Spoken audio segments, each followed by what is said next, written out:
ప్రజావాణి news channel మే 18 నంద్యాల ఇటీవల operation Sindoor యుద్ధంలో అసువులు బాసిన వీర జవాన్ల త్యాగ నిరతికి యావత్ భారత్ శ్రద్ధాంజలి ఘటిస్తున్న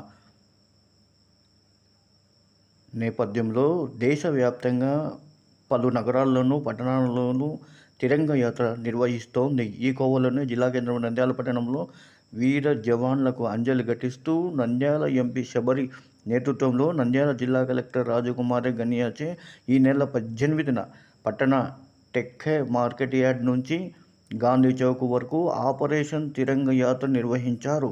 ఈ కార్యక్రమంలో తెదేపా నాయకులు మాజీ మంత్రి ఏరూరు ప్రతాప్ రెడ్డి, తెదేపా జిల్లా నాయకులు ఫిరోజ్, నంద్యాల బీజేపీ నాయకులు మేడా మురళి, ప్రజలు స్వచ్ఛందంగా పాల్గొన్నారు.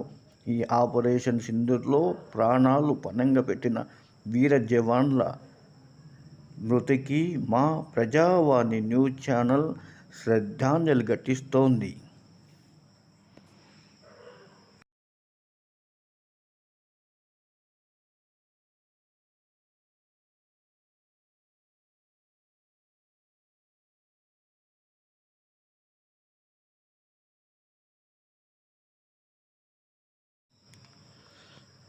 జై జవాన్ జై భారత్ అను నినాదము పట్టణంలో ప్రతిధ్వనించేలా ఈ తిరంగ యాత్ర కొనసాగింది.